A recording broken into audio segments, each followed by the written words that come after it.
Driver off the deck for Corey Connors. Here's driver off the deck for Victor Hovland. So the driver off the deck. I know you would try this, right? Oh my, what a shot. Just to be able to hit it off the deck and get that thing down and fly it and running. You have to put your foot on the gas. You pull out the driver off the deck and you put it on the green all the way up the hill. Welcome back to another episode of Off the Deck. Really excited about tonight's guest, Mitch Campbell, the Red Panda. How are you doing, my friend?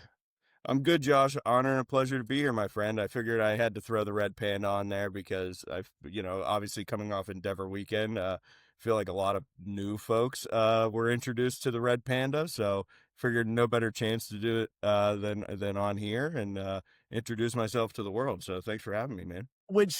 So we've played a lot of golf together. Where did the nickname Red Panda come from? I don't even know that I know the backstory behind that. Yeah, so it's funny. So shout out the Cigar Don. That's kind of where it started. So Previous guest of Off the Deck. So we were I guess we were in Florida, playing So Hilly, his home course in Florida.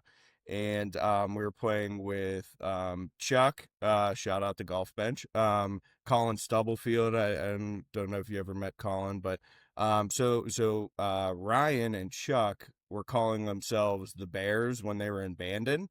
So we were playing, and they were like, "Man, this is could be a good addition to the Bear crew." So they were racking their brains all day, and I have a little red in my beard. It looks a little bit probably darker on here than it actually is. Actually, I'm starting to get grays in there now. Yeah, they by the end of the day they were like, you know what, you're kind of the Red Panda, like a little bit lazy. The red stood out. So that's kind of how it started. And now I swear it's probably about once a week.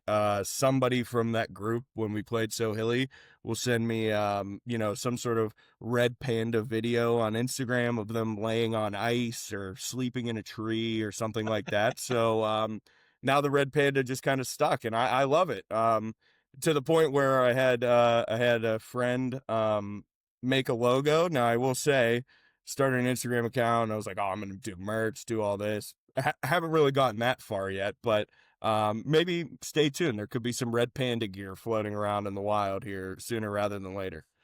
And I love the logo. The logo is fantastic. I don't know who you had designed that, but it is so good. And I find myself occasionally down the Instagram rabbit hole of Red Pandas. So there is definitely some adjacency with you and that animal and how it survives in the wild. No doubt. So that's it's pretty on brand. So your relationship with golf, when did you get introduced to the game, fall in love with it? Because you're quite a stick. I've been lucky enough to play with you a handful of times, and I marvel at your game. You put a move on it. When did you start playing? So yeah, it's kind of like I don't want to say it's like a weird story with me and golf. I guess it's not, but so when I really picked up a club the first time, I was, I don't know, like 5 or 6 years old. And this is like my dad always played, kind of just always like watched him like chip balls in the yard, like things like that. And I'm like, hey, this is pretty cool. I'm interested. So, the first club I ever had was a, old like bullseye putter, a Cushionet, and it didn't have a grip on it. It actually had electrical tape as a grip, which is wild. I don't know how I didn't get like a sliver or cut my hand open, because it was just like literally a shaft and electrical tape. And I would take this bullseye putter out and take full cuts with real golf balls in the front yard. So like childhood home, like not a big front yard, but it's not like I was moving it out to like the road or anything, but it was probably wildly dangerous. So I picked it up that way, and my dad kind of saw that I had an interest in the game. And I mean, my dad is a 10, 12, 15 handicap, but he's played his whole life. He always loved golf, used to play rugby. So it was like him and his rugby boys would go out and play golf on the weekends if they didn't have a match or anything like that. So he saw that like I definitely had an interest in it. So never played it very seriously as a kid. I think I was probably 9-ish right around that age when he took me out for like my first round of golf outside of like a driving range. And we have like we had a muni not far from us called South Park, the golf course there. It was county run golf course. Where'd you grow up? Just south of Pittsburgh, Pennsylvania. Okay. So, Okay. yeah. So it was called South Park Golf Course. They actually had 27 holes. They had a 9-hole course, which was a full 9-hole course. It wasn't like an executive 9. And then the big, scary 18-hole golf course that, we didn't really like play growing up. So he took me out there, for the first time, like right around like 9 years old, probably. We had a great day out there. And that's kind of when like, I was like, oh, damn, this is cool. You make that first putt, you hit a good drive, something like that. And I was like, all right, this is when I'm kind of hooked. So, around that time though, I started playing like junior football. So, a couple of my buddies were into golf. It was also one of those things where it's like, I guess in my age where like maybe nerds play golf. And I'm like, it's like one of that, like that mentality. But I love the game. I always watched, golf with my dad on Sundays. He'd fall asleep in the chair. I'd be watching golf and I'm like, damn, this is cool. And you're trying to like learn little things. So never really like took it seriously, played it super casual. Like I said, driving range with my dad, maybe the occasional 9-hole if he wanted to get out. He had somebody to go play with. So, I was playing football at the time, like junior football. So that was really in the way.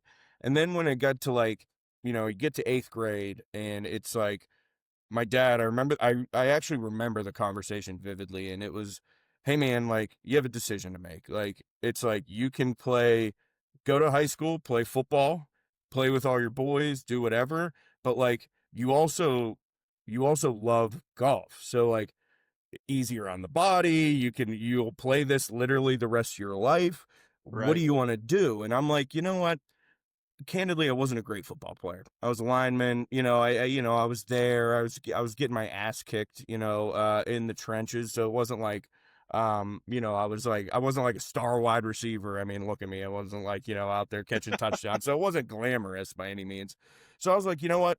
I'm going to play golf. So, in 8th grade, when I was like, all right, we're going to take golf kind of serious, I decided to get my first lesson. So everything before that was my dad teaching me what he knew.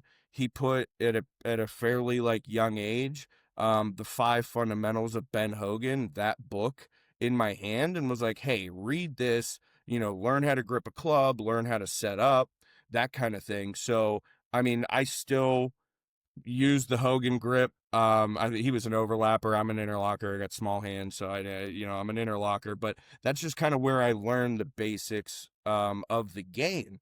So in 8th grade, I went and get my first lesson, and I remember going to see the pro. Once again, it was like a local 9-hole golf course called Frosty Valley, and I go to see the pro, and he's taught for a long time. And we get there and it's like one of those things where he also has like an apprentice, like an assistant pro, where like, hey, if he doesn't want to take on this project, he's going to pass it on to the assistant pro. So I remember the first lesson, he just dumped balls out there. He's like, let's see what you got. So I start hitting balls, and he looked at my dad and was like, yeah, you know what, I'm going to take this one. So it was pretty cool, and we went through a couple lessons. Once again, tweak things. I mean, we're talking like tempo, learning how to take like a divot. Honestly, I was a picker at the time. My miss was just like thin shots, like thin rockets. So he was like, I don't want to change your grip. We're gonna do some setup stuff, and then we'll just fine tune it from there. So go into 9th grade. Try out for the golf team. I make it as a freshman. I made the JV team, but at the time we used to have 50, 60 guys go out for 8 spots on varsity, 10 spots on JV. Wow. And so I made the JV team freshman year and kind of never looked back. I did play 2 years on JV in high school. We had a very stacked varsity team in high school that was like kind of guys that were just there for years. So it was kind of hard to get in unless you were playing like really good golf. And at that time, like I qualified or made the team by shooting in like kind of like the mid-ish 80s, like Okay. my best round. So I felt pretty good about that. And then, junior, senior year, end up playing varsity. And at that time, my game's feeling, like pretty grooved. Um, I didn't go to a big school in PA. It was just a state school. So, played a little, like JUCO golf kind of thing. But then was like, all right, you know what? I'm going to focus on my education and kind of play this for fun. So outside of like growing up and playing in tournaments, and playing on the team, things like that. Once I got to college, I was like, you know what? Get my education, get out of here. I knew I wasn't going to go pro, obviously. But I just kind of, it was all pretty much homegrown outside of that one lesson. Or well, one series of lessons. I guess it was Yeah. like 5 with the pro. So that's kind of like how I got into the game. And then, it just kind of snowballed from there. Now, once again, I'm kind of like a weekend warrior, a guy with a full-time job, but, I can still hang in there, I can still play some decent golf, but it's kind of where it all started. And it's honestly been, one of the greatest decisions I ever made going into high school and committing to golf, because it's opened, I mean, so many doors. And I mean, shit, now I'm sitting here with you, and I feel as though, we went from strangers a few years ago to pretty darn good friends. So, Right. I have zero regrets, in like my path later on in my maybe competitive golf career. And I enjoy it now, and get out, have a few cocktails, and enjoy good company, and still play, some decent golf. So that was kind of my journey into the game. So it sounds like that the experience though when you went to get that lesson, that you just had some of the God-given ability to hit the golf ball. Like if he wasn't trying to change your swing, it sounds like the changes were minuscule and that you just knew how to make contact. Am I hearing that correctly? Yeah, pretty much. And which it's kind of like weird to say, and like I don't want it to like sound like, I'm like kind of tooting my own horn, but it just came there from, I think like one thing like I always have done is like always try and impersonate somebody. I mean, like whether it Okay. comes to like singing karaoke or whatever, like I'm gonna try and sing like that person. But when you're consuming so much golf, and then like I said, like the 5 fundamentals of Hogan, like trying to repeat that setup and that motion. John Daly actually talked about this book one time. It was the Jack Nicklaus cartoon book, that kind of showed you how to hit a fade or hit a draw, things like that. That was another book that I did or read. So I think I was always just trying to like impersonate somebody. So it is kind of weird that it maybe came more natural to me, Mhm. than probably most. But yeah, I think I just kind of always had, like you said, more of like a natural move. Like he didn't tweak my swing. Like in fact, if outside of me getting a little bit bigger and probably having a little less flexibility than I used to have, he didn't change much, which is wild to look back on. So yeah, it was always just kind of there. And I think it was just me trying to impersonate the people I watched on TV. And I think that's kind of where it just all came from. That's incredible.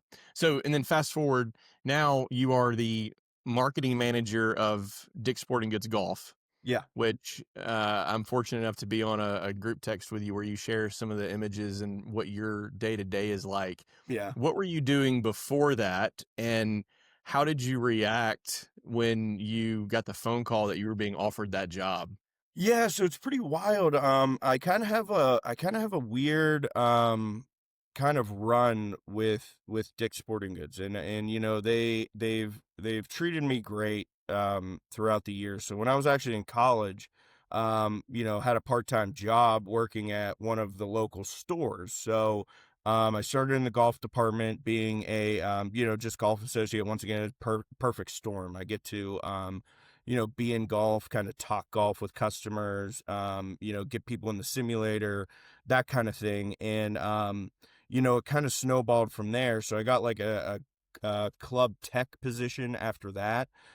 where I was able to kind of work on clubs. I was fitting people for clubs. So I kind of have that background. And then, from there, I graduated and, kind of went on full time at the store as I was looking for kind of where to start my career. So we're pretty lucky in Western Pennsylvania that Dick's Sporting Goods, national headquarters is in Pittsburgh. It's right by the airport. Oh, I had no idea. That's Yeah, really yeah, cool. yeah. That's the main headquarters of the entire company. The Dick's actually started in New York, a small town in New York, and when they were figuring out where to build their corporate office, they were thinking like, okay, maybe it's Buffalo, is it New York City? And then they actually built it in Pittsburgh. So um when I graduated, I was looking, I was interviewing for different jobs, and then I'm like, you know what? Why don't I just try to apply to the corporate office? Let's see. I mean, I don't know. I mean, like I've been at the store. I don't know if they're going to kind of hire a store associate. Yeah, and obviously I had my degree at that point, so applied to a few different roles, and got in the door in 2017 or 2018, in an entry level marketing position, which is kind of my background. So got an entry level marketing position and have been there ever since. So I've kind of been lucky enough, and like I said, the company's great where it's given me an opportunity to kind of climb the ladder. So and so after it was a few months ago, we've been trying to work towards giving, as a company, giving Dick's Golf kind of their dedicated team, for marketing, for buying, things like that. And yeah, they approached me, and they were like, hey, we want you, you've been here, and we want you to kind of be the manager of our category marketing team for Dick's as we kind of go on this new journey. So obviously a huge honor, and it's pretty wild to say, because I never broke my lineage from the store days to my corporate days, and at this point, this past year has been my 11th year with the company, which is wild to say at 31 years old, that I've Yeah. spent almost half my life with one company. But I've been super lucky, and really excited to be on this journey, and being in golf still is awesome. I mean, it's a passion of mine, and I think when it comes to positions in golf, they want people that are passionate about their sport. And yeah, so here we are, and I get to do some pretty cool stuff, which is great, and it's opened up a lot of doors outside of my personal life, to do some really cool stuff within the industry. And yeah, that's kind of where I'm at now. It's awesome. So what's been to date your biggest pinch me moment of working in your role with Dick's? I mean, because I had it in my mind that you had to apply for this, and then you got a phone call saying, "Hey, Mitch, we want to offer you the job." But it sounds Yeah. like they tapped you on the shoulder and like, "Hey, we know you're the guy. We want you to do this," which is incredible. So I'm honored to know you, but that's even cooler than what I was thinking that story was like.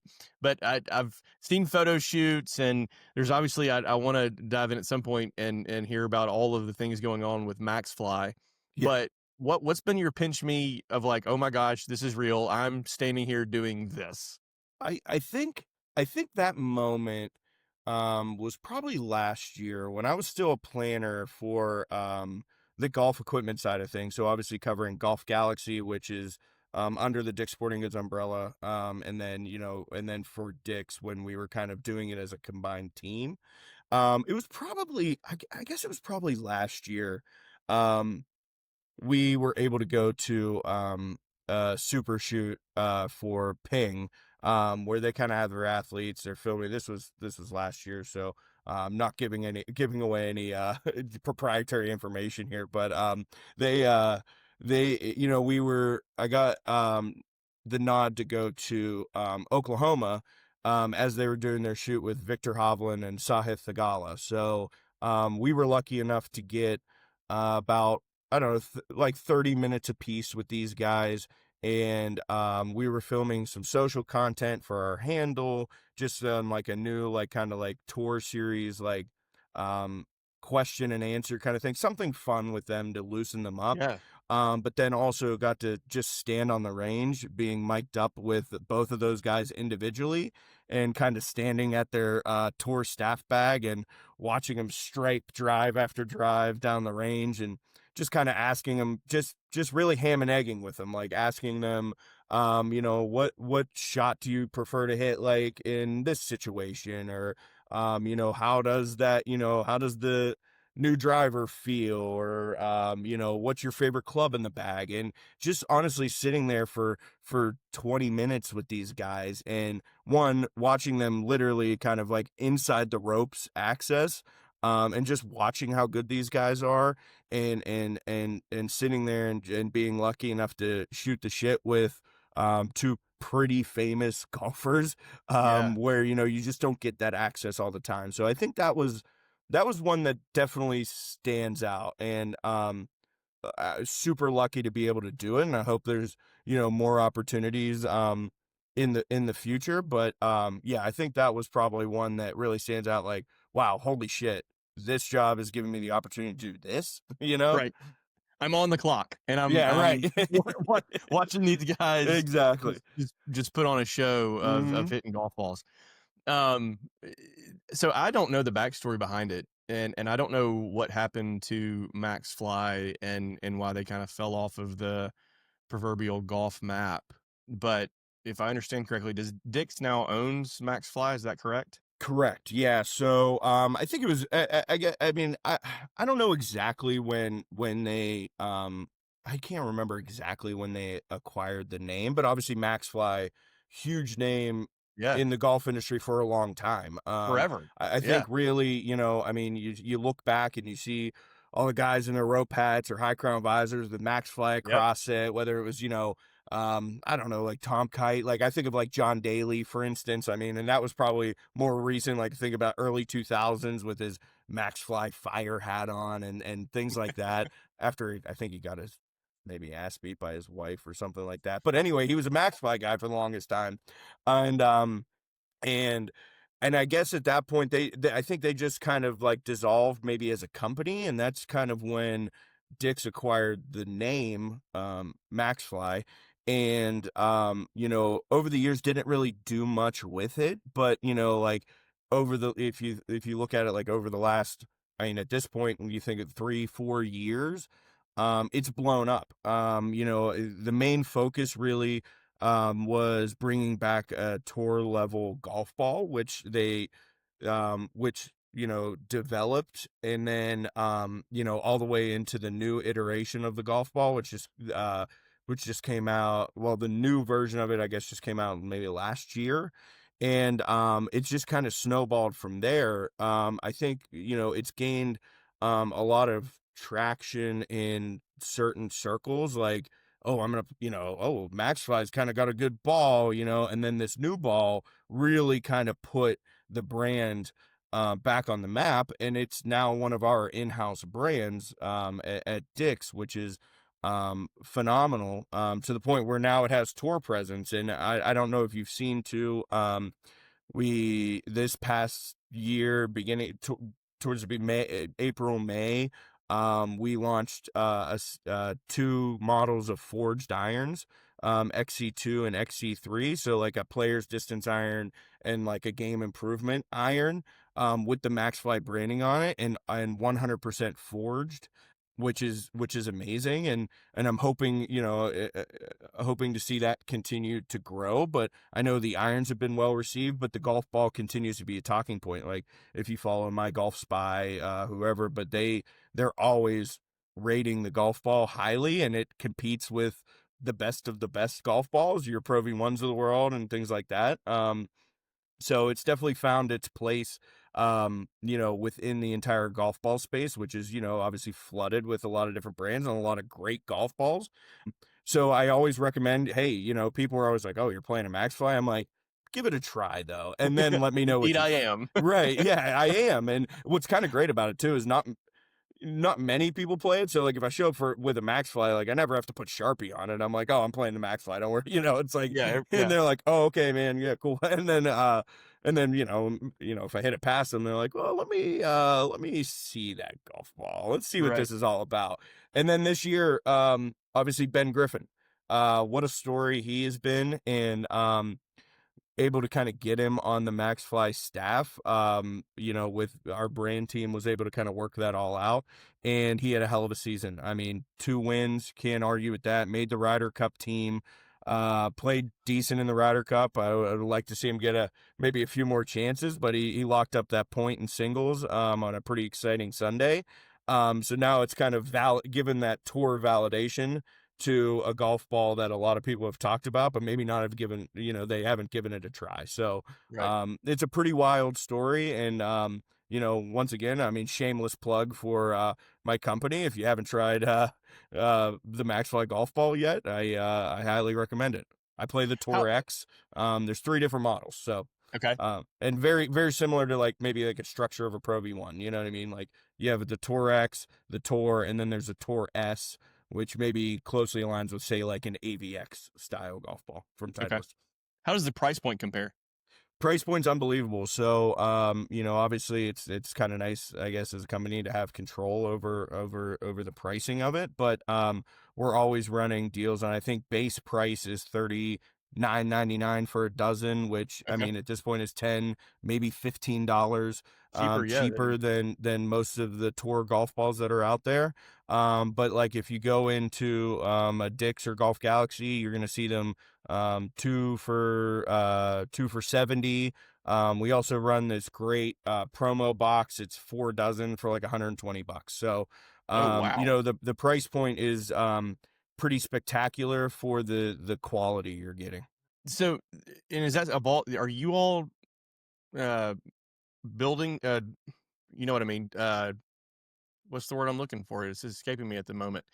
Do you have a factory that's building that golf ball for you all? Yes, so now we have our own kind of factory and product development team that is weighing in on the design and build of it, Okay. which we didn't quite have before. It was mostly like kind of like outsourcing to a certain degree, but now it's all in house. I mean, we don't have the ball factory here in Pittsburgh, but yes, we now have total control on the build process and kind of what we're looking for and how we want it to perform. And then once again, like back to Ben and Lexi Thompson plays the golf ball. A few Okay. other Champions Tour players play the golf ball, but obviously value their feedback as we kind of develop the ball and what kind of tweaks and changes we want to make. So it's pretty cool.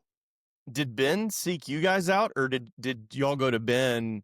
How did that transpire? Yeah, so Ben's kind of an interesting story because he is pretty much a free agent, as you've kind of seen with a lot of tour pros going the free agency route and finding kind of what works best for him. So he was testing every golf ball out there. And once he tested the Max Fly, he was hitting it further than everything he was testing. And as a guy like Ben's not, super, he's not a big human being. You don't really associate Ben with speed and distance. However, Right. he's obviously gained that. I mean, if he's moving at 180, I mean, he's up there with some of the best. But he ended up testing it on his own and found his way to get in contact with the company and wanted to play that ball. So it was kind of on his own, really. And then it was just kind of like a match made in heaven. It was a no-brainer to be able to get it out there, especially as he was coming back. I mean, once again, talk about an unbelievable story with Ben. I mean, quit the game and then came back and once again won twice. But yeah, he was just testing everything as a free agent, and he loved it. So it just became, like I said, a match made in heaven. And I think as a company, we're we're super excited and privileged to have it being played on the biggest tour in the world, and having Max Fly on his sleeve. It's on his lead sleeve, on his left sleeve. So if you Yeah. ever see him swing, you'll see the Max Fly logo out there. And yeah, I think proof is in the pudding there after this year. So when you're thinking about what you have on the shelves and what is out there for the person that walks into a Dick's Sporting Goods store to, Mm-hmm. but who knows what they're looking for? How do you determine what brands and the presence? Like, is that something that other brands, they're able to put their thumb on the scale by their spend within your stores or within like shelf space? Who is determining that when I walk into the golf section in Dick's Sporting Goods? Yeah. A lot of that comes internally. I think obviously, I think that to a certain degree, without I mean, I don't necessarily know all the ins and outs from like the marketing standpoint, but we also do have a lot of meetings internally and just kind of how we are going to set up the floor space. So, as a company, obviously, we have the marketing team, we have the buying team, we have a visual team for in-store, things like that. So that's all just kind of a collaborative effort, really. And Okay. how kind of the whole flow of the department kind of comes to life. So, it's not necessarily, there's no favoritism really there. It's kind of how do we want to set up the golf section that makes sense. I mean, almost think of it like a grocery store, where it's like, okay, you walk in and there's produce, and then finally you get all the way down and you're down to like the aisle where you're grabbing, your condiments, hot sauce, like kind of like out the door kind of stuff. So it's just kind of creating that flow internally and collaborating on, kind of what we feel like makes sense. So yeah, it's a big internal effort for how we flow it and how it will show up to we call our customers athletes. As a sporting goods company, we like to think of our customers as athletes. So we want it to show up great for them, and then also make sense kind of in their shopping journey throughout the store. Yeah, no, that's great insight. The other thing I was curious about is for a store as large as Dick's that has multiple different sports that you can go in and shop for inside, how do you balance the avid golfer coming in versus the casual golfer coming in? Because there are people that come in and they're going to look for a specific grind on a wedge. Sure. They're going to look for very specific golf balls that they want to play.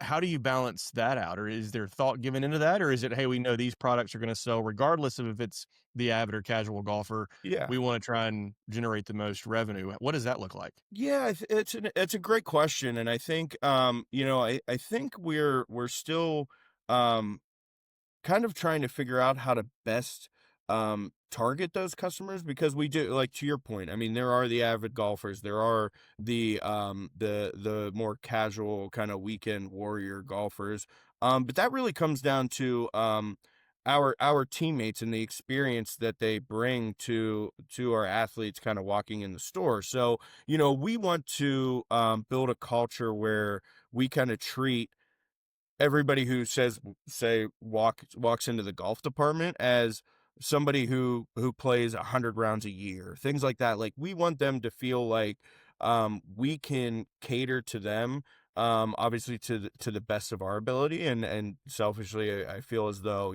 within the retail golf industry, I think we have some of the best people between Golf Galaxy and Dick's Sporting Goods and our new Dick's House of Sport footprint, which is pretty incredible as that continues to grow.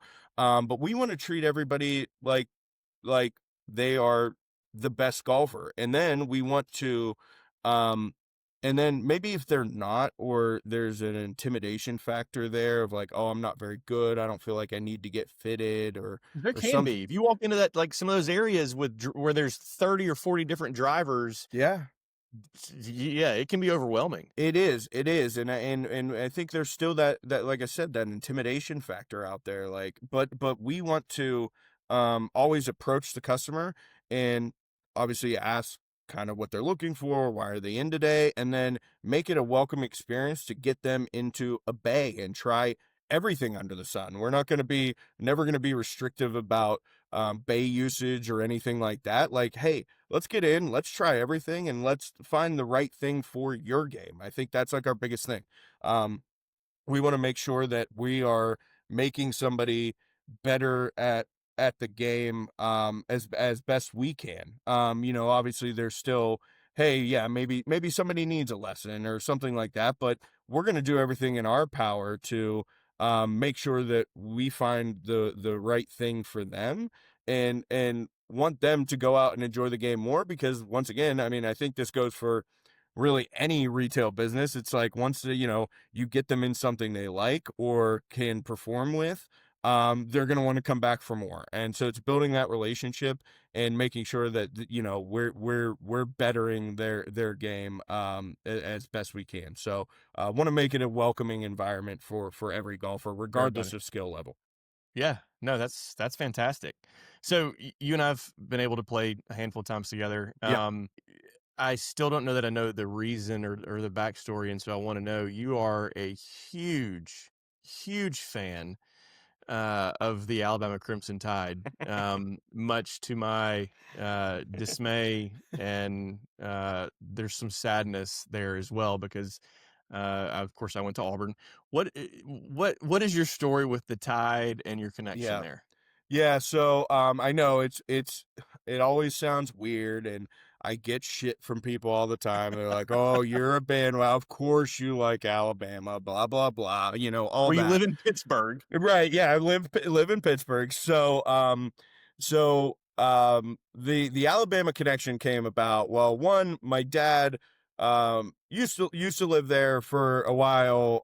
He lived in the Decatur area, where my aunt and uncle still reside now. His Okay. sister lived there for a while. My aunt and uncle, well, it's actually funny, my aunt and uncle went to West Virginia. Obviously they're my aunt, they're all from Western PA. This is kind of like our circle, my dad's side of the family, but they went to West Virginia and moved to Alabama forever ago, when my uncle got a job down there, and they had their kids. They had 3 kids,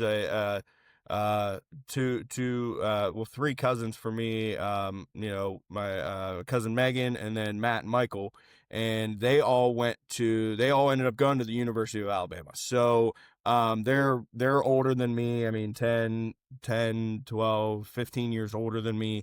And obviously with the connection with my dad's sister down there, and my dad living there for a time, and now all my cousins going there, I was just kind of like raised an Alabama fan. I mean, I think there's always still, a part of us here, that will still root for Pitt, although, Pitt stinks. I mean, my dad working for a big hospital, UPMC here, had Pitt season tickets. We'd always go.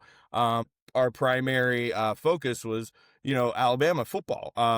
Grew up as a baby, had Alabama bibs on. My aunt always made sure I had all the Bama gear on, Right. as my cousins went through schooling down there, and been to a ton of games in Tuscaloosa. So and I watched a lot of shit football before Saban came Right. along. I mean, I think I went to, it was 2005 or 6. Mike Shula was still the head coach. We lost to UL Monroe. Pretty poor. I mean, it was a poor game, and Tuscaloosa was on fire almost. We needed to get Shula out of town. So before anybody really calls me a bandwagon fan, I saw a lot of shit football before Saban was hemming and hawing in his Miami Dolphins days, before he came to the university after leaving LSU, and then was at the Dolphins, and then it obviously turned around from there. So I got to see for A lot of great football. like half my life, some really good Alabama football. So that's really where it started, and never looked back. One of my best friends in high school, his dad went to Alabama. We played junior football together. He graduated in '89. So then him and I kind of had that connection, and he went to the university also. And got to get down there and see a bunch of games. Traveled to Atlanta for a game. So haven't been there in a few years and want to get back. Hopefully maybe this year, might sneak down in November, but we'll see. But yeah, that's kind of where the Alabama thing started. And then I remember, obviously, me, you, Taylor, sitting in a cart next to each other at Sweetens Cove, everybody's favorite little 9-holer. For Yeah. club championship a few years ago when I actually met you for the first time. Yeah. And I think all three of us were very new members at that, or Guardians at that point. They don't have members. So Guardians at that point, I saw those Auburn cups. I'm like, oh God. Yeah. But hey, I sympathize, and it hasn't gotten in between us. So that's all that matters, No, baby. you're on a very short list of Alabama fans that I will text and congratulate. And when I say short list, it's a very short list. Me and Kyle Min and Poppy probably. Yeah. Poppy's not on that list. Poppy's too obnoxious. Yeah. So I mean, you kind of have an embarrassment of riches in terms of your fandom, because the Steelers' history is ridiculous. Rich. I mean, yeah, it's crazy, and I have not been fortunate enough to get up there for a game. But what is Pittsburgh like on a game weekend? So it's not a massive city. That's one of the things that blows me away about the sports history there is right. I mean, Birmingham is obviously, I mean, Pittsburgh of the South. Yeah. Right. But what's that like on a game weekend? So it's pretty wild. So we have this. So yes, to your point, Pittsburgh is probably the biggest, one of the biggest little cities you'll ever go to. You know, I mean, it's a fairly small footprint in the grand scheme of things. But you know, a pretty rich history of football. Obviously, thinking back to the teams of the '70s. You know, 4 Super Bowls in 6 or 7 years. You know, just it feels like 100 Hall of Famers on that team. Yeah.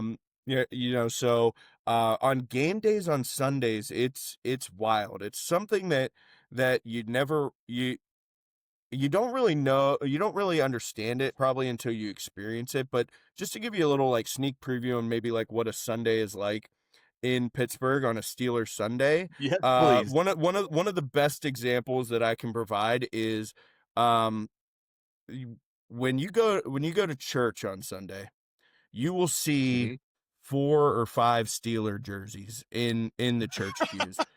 People in their jerseys. I'm talking about, you'll see a Willie Parker jersey. Somebody's wearing a Jack Lambert jersey, a Troy Polamalu. They wear them to church on Sunday. People like think of Steelers football in a sense as religion, and they go to church hoping that the priest will say a prayer for the boys.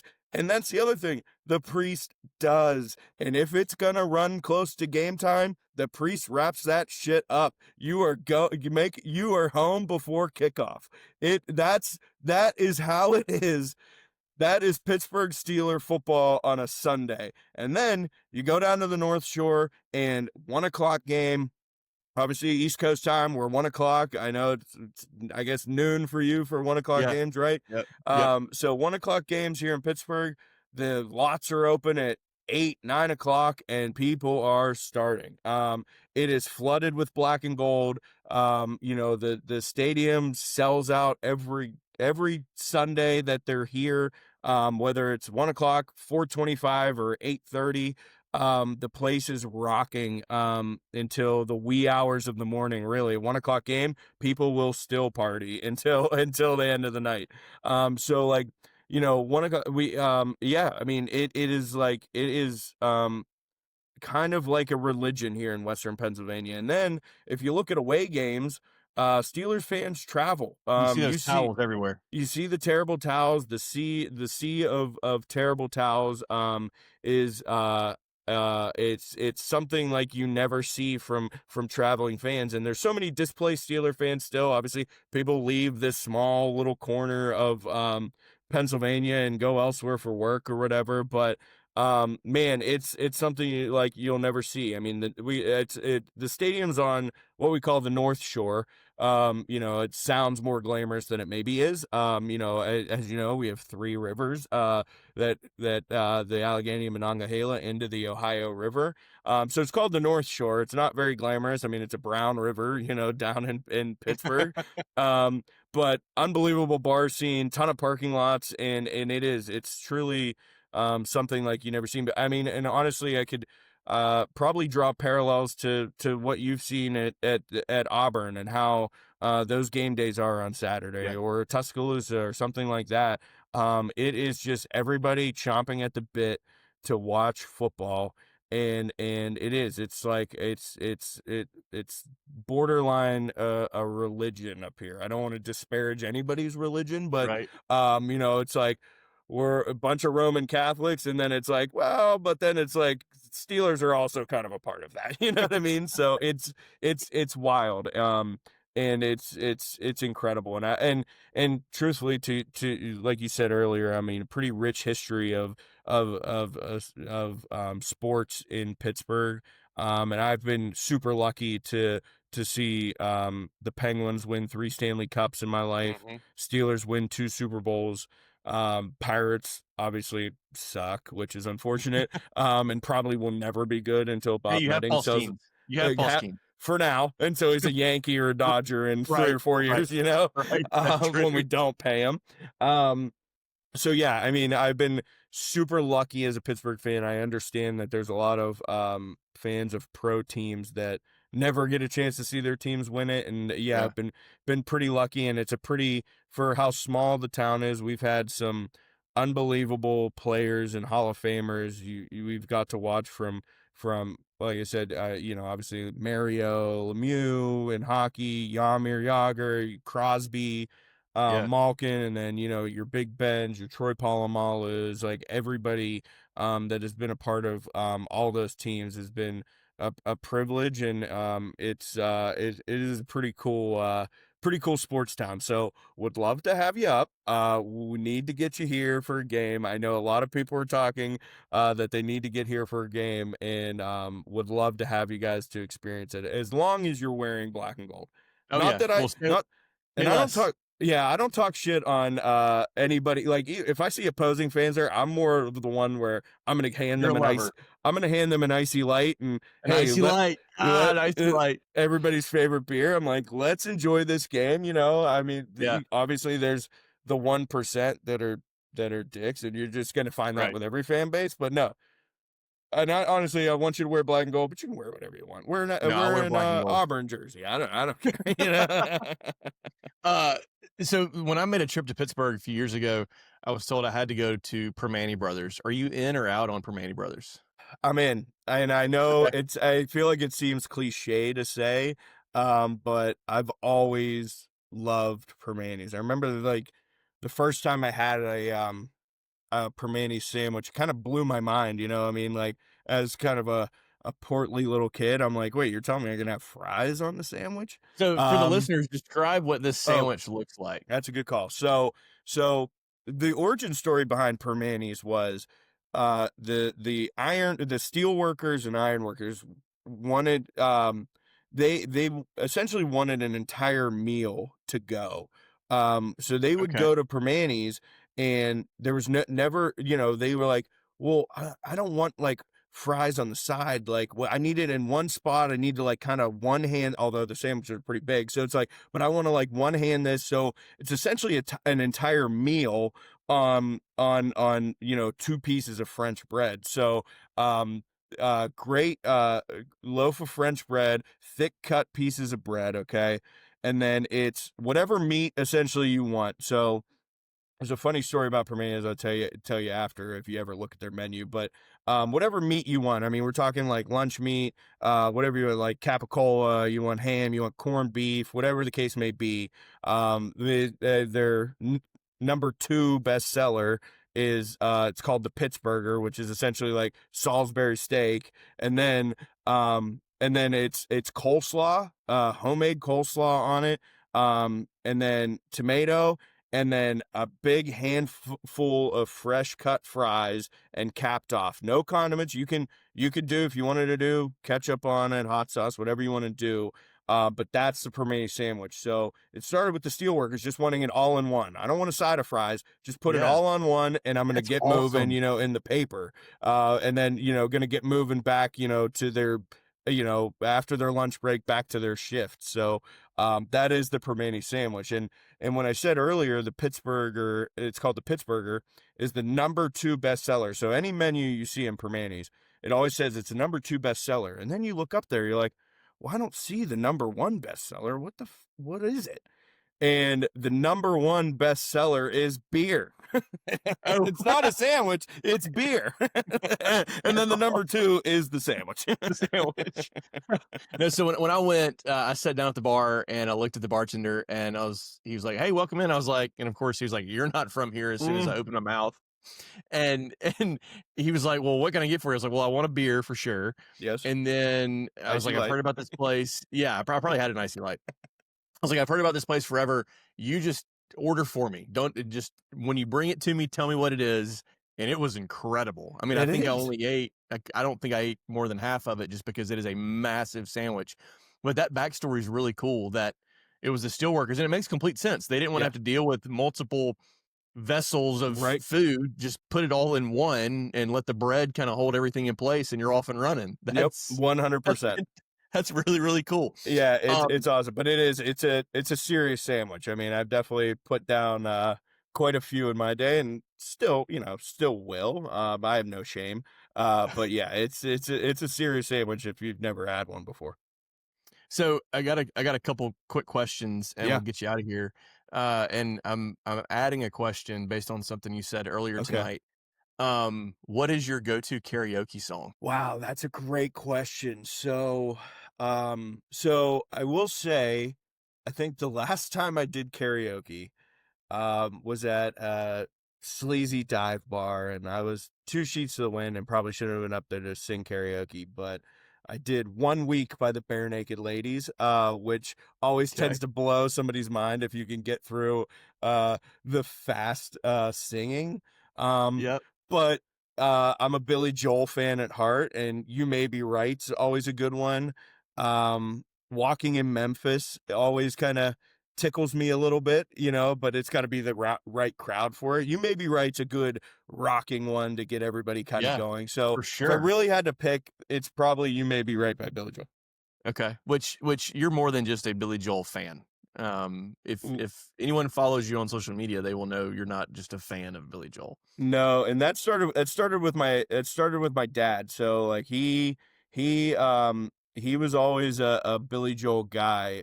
Sorry, I'm gonna get off on another tangent here. No, I go. don't mean to derail you here, but yeah, the Billy Joel thing is pretty wild. So as a kid, my dad had he always loved Billy Joel. New York State of Mind's like his favorite song. He had the in one of his old cars had like the 2-disc greatest hits of Billy Joel, and we listened to that all the time. And my dad got to see Billy back when Billy Joel was doing his college tours, when he was still starting out. Like, we're talking like in the 70s.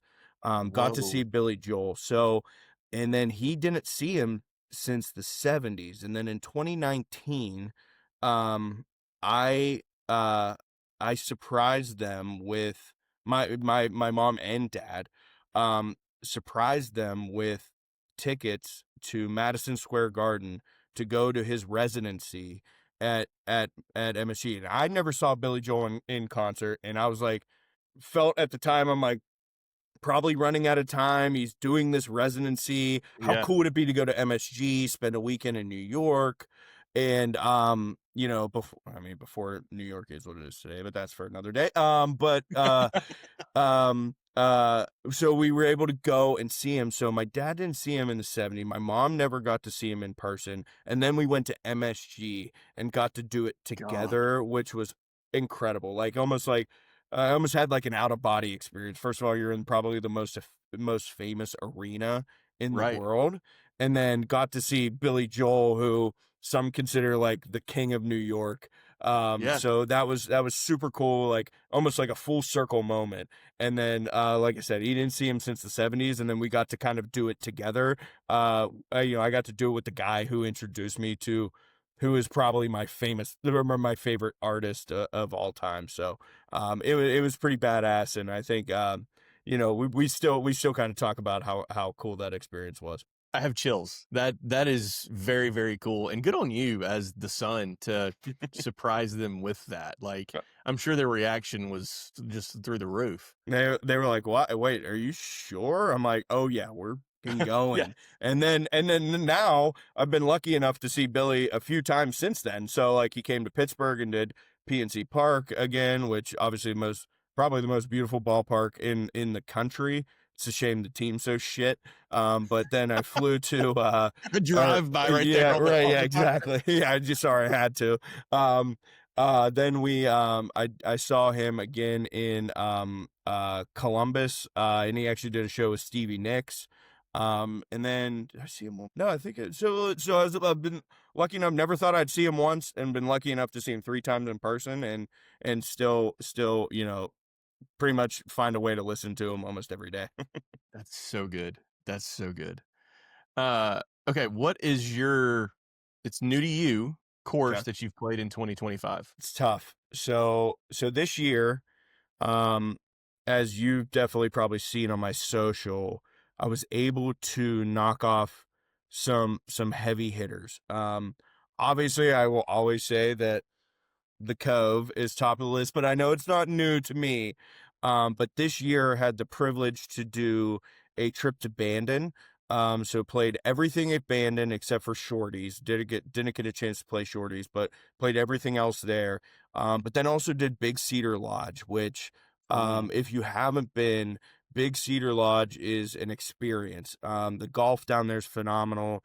We kind of did it right where we played like a big course. There's three 18-hole courses and then 3 par 3 courses. So we were able to like do a big course in the morning, par 3 in the afternoon, perfect little breakup of like the day, grab lunch or whatever, and then go out to one of their par 3 courses. Big Cedar was a phenomenal experience. I would say that probably new to me course this year that is probably my favorite, was probably Sheep's Ranch. It might be crazy to say because I feel like a lot of people are like, well, Sheep's was great little like mix up in the round.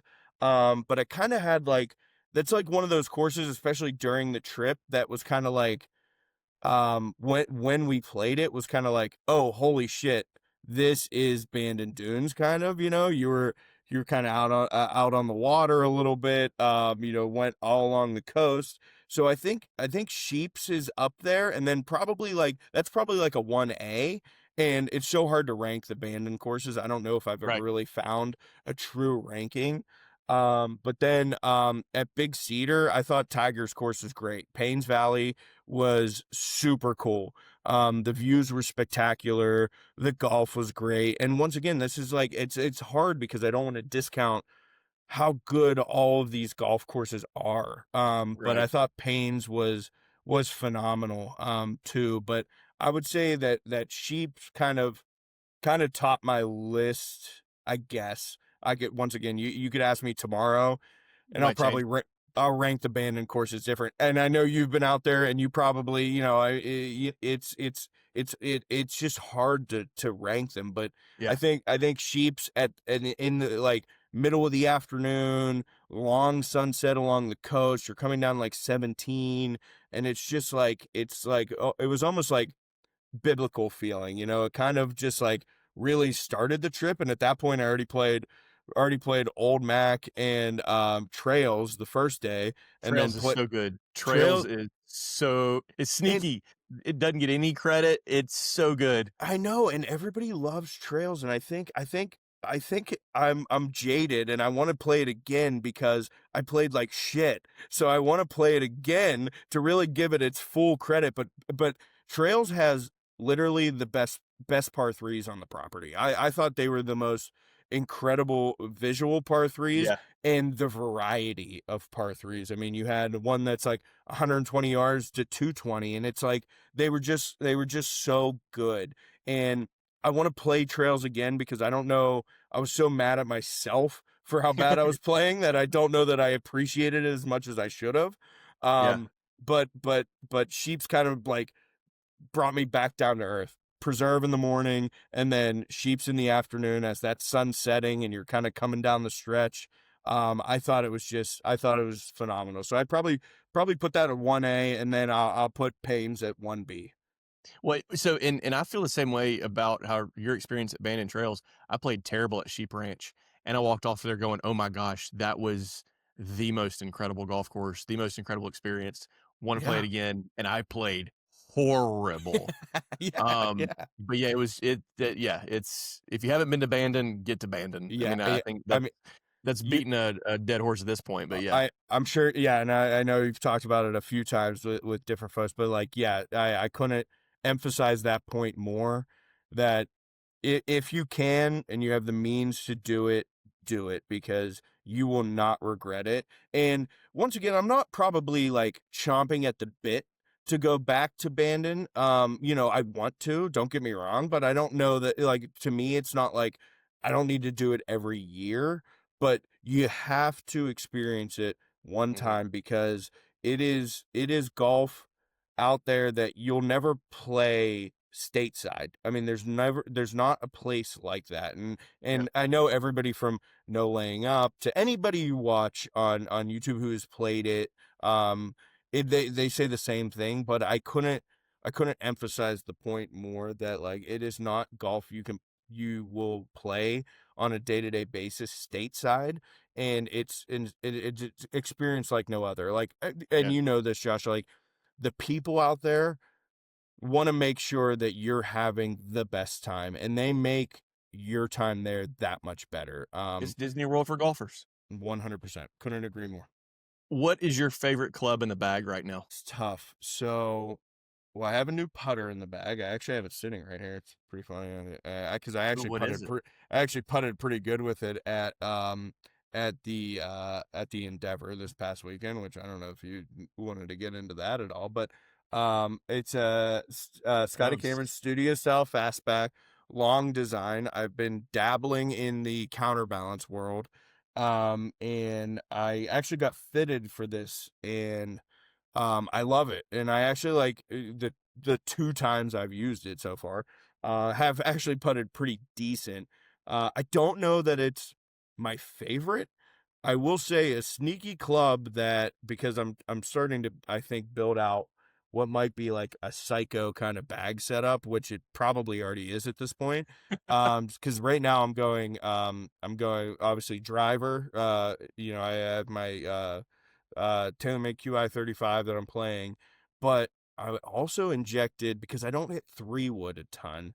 Never really found like where, I don't hit a standard 3-wood great off the tee. And there's very few instances where I feel like I need it into a par 5, but the club that's kind of snuck into my bag that I really love is a mini driver. So God, you're okay. You're like the 4th or 5th person to come on this show to talk about that, and I don't even think I've hit one, but that's changing tomorrow. So listen, I put a 13.5 degree mini driver in the bag, and I took the 3-wood out. So it's a great tee club if you kind of at a tight hole and you want to find a fairway, but also I found it surprisingly easy to hit off the ground. It's not, it's pretty, you have to get over the look of it as you set it down on the ground behind a ball. But that once you get used to the size of it, the fear off the ground dissipates pretty quickly. So that, and then I go from that into my 2-iron, which has been the same 2-iron in my bag now for like 5 years. And it's an 18-degree 2-iron with steel shaft in it, and it's, so I kind of have a psycho set going on. So I would probably say, like, a lot going on. Right. Yeah. So I'd probably say, like, the mini driver has been a great new addition to the bag. but the 2-iron is like a good safety net club for me. Like I know I'm going to be able to like groove that out and keep it kind of on the planet when I need to. So it's probably between those two, but the mini driver has been extremely fun. And if you haven't tried one, obviously recommend trying it. I think the mini driver business within golf is going to continue to grow. Yeah. Every manufacturer at this point kind of has one. But they're great. They're definitely worth trying. And for me, like I said, kind of struggle with the 3-wood off the tee. This gives me a little bit more mass, but super easy to get off the deck. I think that's kind of the new fun toy I have in the bag that I like to play with. If you could put together a dream foursome, what would that look like? Who would they be? Shit. Oh my God, that's tough. So, this is gonna sound probably cliche, and I don't know if anybody else has said this, but I feel like regardless, I got to put my dad in it. So now I got 2 spots to fill. Love playing with my dad. Once again, this guy who introduced me to the game. It's hard. It's hard to leave him off of that. We still love to enjoy our Saturday rounds together, have a cigar, have a couple cocktails or a couple beers out there and play. And he still loves the game. He always gets frustrated with his game. I'm like, dude, you play once a week, you're fine, relax. But man, I just love playing with my dad. Once again, he gave me this opportunity that has snowballed into something way bigger than I think I probably ever imagined. Once again, the people that I've met and the opportunities that I've got have come from golf, and he's the one I credit for that. I would have to put probably Arnold Palmer in it, and the reason I would put Arnie in it is he's a Western PA guy. I mean, Oh, that's right, Latrobe. He is kind of, he was if you look back at the what was it, 1960 or 61 Open at Oakmont that he lost to Jack when Jack kind of won his first major. I mean, if you ever look back at those any like clips and stuff that they have, that steel worker brawny kind of crowd was just pulling for Arnie. They just wanted the Western PA kid to get it done at essentially what was like kind of his pseudo home course. Yeah. Obviously he has Latrobe Country Club, which he acquired years and years ago. But yeah, so it was like I feel like I have to put Arnie in there from like a Western PA standpoint. And then for a fourth, it's tough. Like, I want, it's like, I feel like everybody would say like, oh, it'd be so fun to play with Tiger, and like, Tiger's great. And candidly, I was always a Phil fan. I just love Phil Mickelson and like his imagination, and his game. But I feel like I need to go with somebody who's probably like kind of like a Pittsburgh sports hero of mine. Oh man, that's tough. Oh, the fourth, come on. It's I just gotta make a decision. You know what? Actually, instead of a Pittsburgh sports hero, I'm gonna go with the guy whose book I read that taught me everything I know, and I'm gonna put Ben Hogan in that. Ben Hogan. So how about a little callback to the beginning? I'll put Hogan in there. So me, my dad, Arnold Palmer, and Ben Hogan. So, if you could put together, that's a great foursome. I think you might be the first person that's actually pulled people from the grave to participate, and that's what's fun about it. Is it's entirely Right. hypothetical. We can make this up as we go. Exactly. So this is a new one that I've been just kind of workshopping. If you had a composite, if you could put a 3-hole stretch together of any 3 holes you've ever played, so like your favorite 3 holes that you've ever played, you can pick 12 from Augusta and 9 from Sweetens Cove and whatever. And if you don't want to go to the trouble of trying to think through that, that's fine. But what would that look like? This is an unbelievable question. So when you ask that, there's 2 that jump to mind right away for me.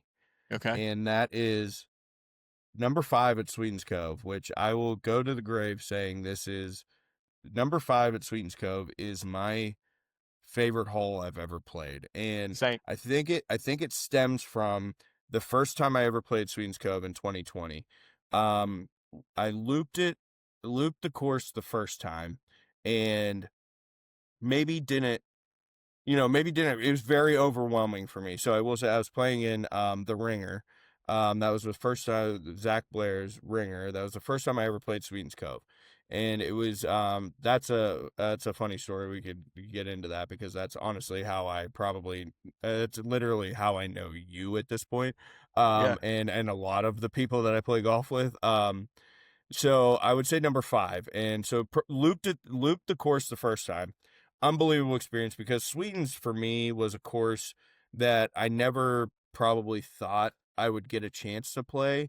You see a lot of videos that were out there. I think like I always like think about back to like Eric Anders Lang, his video that he did with Tad Moore down at Sweetens. And you always see it and you're seeing stories about Sweetens, and you never feel like you're going to have that chance to kind of play that course. I mean, it just never occurred to me that I would even get down there. So had the opportunity to play in the Ringer, looped it the first time, didn't really think much of it. And the second time around, I stand up there, and at this point I have my trusty 2-iron in the bag. So if you know Sweetens, which I know you do, but for your audience, the second tee box through the bunker, obviously where the blue and the black tees are, we were playing the blue tees for the second loop, and I hit a 2-iron off this tee.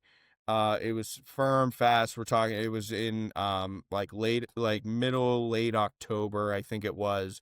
So the course at that point just absolutely mint. That's kind of like when you get to that September, October time frame, the course is just chef's kiss. Mm-hmm. And I ripped this 2-iron right up the gut of the green, okay? And it goes to the back part of the green to that left pin that sits over there on the left side that's just hidden behind the anus. That if anybody follows me, yeah, if anybody follows me, I was in that bunker on my Instagram the other day and did not get out of it. So anyway, I ripped it up the middle of the green, and it gets up that back slope, and then you see it starting to come back down. And we get up there, and I was this far away from backdooring a hole-in-one the second time I've ever played the hole. So I was so nervous over that because Zach does, crystals for eagles like Augusta does. And I was like, damn, I want one of these, especially first time at Sweetens, first time playing the rim. I'm like, this would be fucking awesome. So almost backdoored it, kicked it in for eagle. And then I said, you know what, I was like, favorite hole one out here, and it still is to this day because I've made 6s and 7s on that hole, and I've made a deuce. So the variety of like that hole and like 7 at Sweetens, you can make literally any score under the sun. So 5 is my number 1. I will put and this might be recency bias because it happened this year, would be 17 at Sheep Ranch.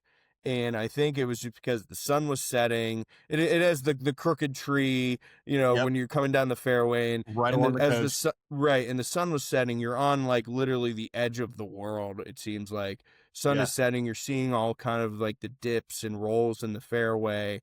I just thought, like, I think it was once again recency bias and probably the time of day that puts it up there as just like one of those ones that's like kind of like unforgettable. And this goes back to my kind of my ranking of newish golf courses this year. So I think 17, and then for the third hole, we're talking stretch, and I almost want to toss in. I want to toss in a hole that I haven't played. So you think about like the Augustas of the world, and at this point still haven't had the privilege of playing Oakmont or anything like that. Or so I feel like I have to go Augusta because you kind of just you see it on TV every year. It's like the pseudo start to the golf season, and it gets everybody kind of fired up and gets everybody excited to play. But I don't know that I would do 12. I think I would do 13. I think 13 would be an absolute blast to play. Dogleg left, par 5. I can't move the ball left as hard as I try. Everything still kind of fades, but I to can't kind of either. It's not happening. It's got to be just on like that upslope coming into that green, and it's very, very eagleable. That's not even a word, but I'm gonna for this podcast, We'll make it a it's word. a word today. Yeah, it's a word. So I would say probably 13, I think. I just love when you kind of are tuning into the Masters and you're watching those guys hit that approach shot, and the lie is kind of so severe. It balls above your feet, and it's just like a really cool, I think, green complex. You have kind of Rays Creek that's still funneling through there. Yep. And you're never, I mean, like, unless you're in a really bad spot, you ain't laying up right. You gotta still go for it. I would probably put 13 because that's kind of like, it's the end of Amen Corner, I guess, but like that's And it's also where the kind of where Masters started this year. Like, right. That's Rory where it's laid up and rinsed it. right. And I still can't believe he pulled it off after that happened. But like, Right, I can't so either. right. So like, I think that's like, to your point, like on a Sunday, that's almost where the tournament starts. And Yeah. I think it's so cool. It's so iconic. So I would say 5 at Sweetens, 17 at Sheeps, and I would say 13 at Augusta. And God willing, someday maybe I'll get a chance to play it. Not holding my breath, but I hope. Yeah, that's a hell of a composite 3 holes. I'm a big fan of everyone you just chose. Last question, and we'll get you out of here. And I think I know the answer just from something earlier that I apparently need to go to Dick's Sporting Goods and find to put in my bag. But do you like hitting it off the deck? Yes, I like any club off the deck, baby. I love you pull that giant head cover off on the driver, baby. Let that shit rip. Let the big dog eat off the deck. Let it eat off the tee. I will hit any club off the ground because guess what? It takes balls and it's fun to do. And when you pull it off, it's even better. You're absolutely right. No. Well, go ahead. No, finish your thought. Go ahead. I was going to say that's a great way to close us out, but if you've got another thought, let's hear it. So I did have one question for you, and I think I kind of know, but I'm interested, so I don't mean to, take over your hosting duties, No, but I'd come be on. remiss if I didn't ask you what prompted you to do this and start this pod, because I love this idea, and I think the list that you've already started with and the people you've had on has been super compelling, and I think you're an unbelievable host, and obviously me being here now, obviously you come super prepared, and you're passionate about this, but what made you want to do this? So truth be told, it was the guys at Best Ball. I went on a few of their preview pods, and if we back up even further, Robbie, who's in the background producing this show right now, he saw that I went to Landman back in July 2 years ago and saw my content and posts from that trip to Landman and asked me to come on and talk about that experience and what Landman was like. And crazy enough, that podcast is still on the Landman. If you go to media on the Landman website, which if you're not familiar with Landman is a golf course built by King Collins Dormer out in Homer, Nebraska. And that podcast is still on their website to showcase what the experience of Landman is all about. So Robbie and I had been chatting. They were like, look, we think you should have your own podcast. You should do this. And it took a lot of me thinking through what it looked like and trying to figure out what the stories would be told and what the content would be like.